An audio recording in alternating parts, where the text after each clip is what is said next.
Hi there, this is Danny Flexen and welcome to the latest edition of SecondsOut ReFLEXions. We're coming to you from on the road this week. We're usually here every Monday, of course, 4:30 p.m, looking back on the boxing action of the weekend.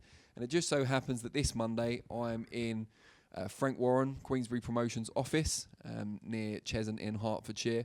I've been speaking to Frank earlier, you'll be able to see some of that content up soon. But I'm really here to talk about what happened over the weekend, particularly the Manchester show on Saturday night. And what we saw was a very one-sided main event that not many predicted between Scott Quigg and Jono Carroll. As it seems, unfortunately for Quigg, that the Manchester Warrior has now seen his last fight.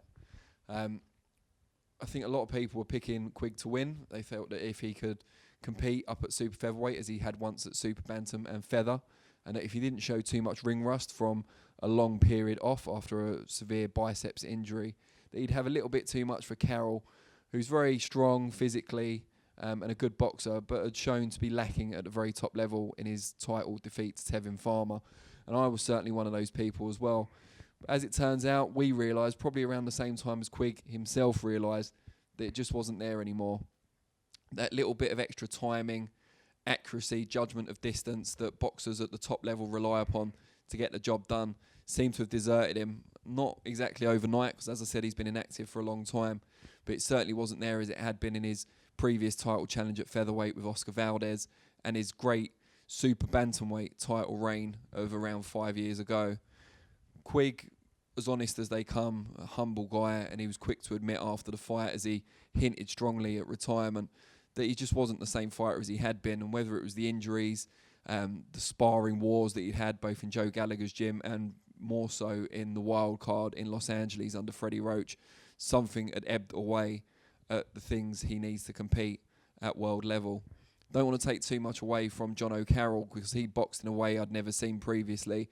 He was up on his toes, moved laterally, popped his shots out with fast combinations. He looked to have the faster feet and the faster hands than a man who'd started off a couple of divisions below him. So that was a surprise in itself. He probably could have got Quigg out of there early if he'd really poured it on, but the game plan for the night seemed to be to move, to keep offsetting Quigg's rhythm, never let him get comfortable. Don't make it into a brawl, which was the type of fight Quigg might have a chance in. But eventually in the 11th round, with the punishment of a long fight and a long career catching up with Quigg, trainer Joe Gallagher sympathetically and understandably threw in the towel, and Quigg's career, the fight certainly, and probably Quigg's career, was over too. I've written a piece on Quigg's career on SecondsOut.com, if you'd be kind enough to have a look at it. I think it sums him up and does him justice. But just to say on here as well, he's given us a great career of entertainment, always involved in action fights, and whatever he chooses to do now, you know, no one dedicated themselves more to the sport than Quigg, so he now has time. He's still only 31, can make up for a lot of that time he missed with friends and family, and live something more akin to a normal life. We wish him all the best in that. As for Carroll, he can now use this as a springboard perhaps to another fight at fringe world level or a European title shot perhaps, before hopefully, in his case, moving on to a second world title shot.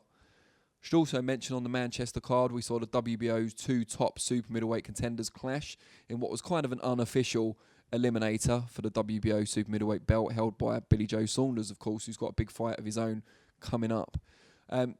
Zach Parker from Woodville in Derbyshire got the job done against Rowan Murdoch of Australia.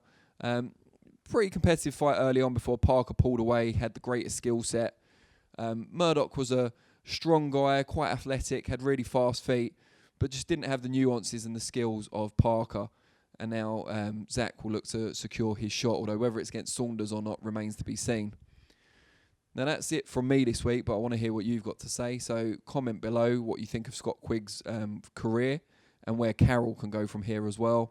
And also what you make of Parker Murdoch and what Parker can look to achieve. Did he look like a world level fighter against Murdoch? Would you give him any chance against Saunders if it is indeed Saunders he faces?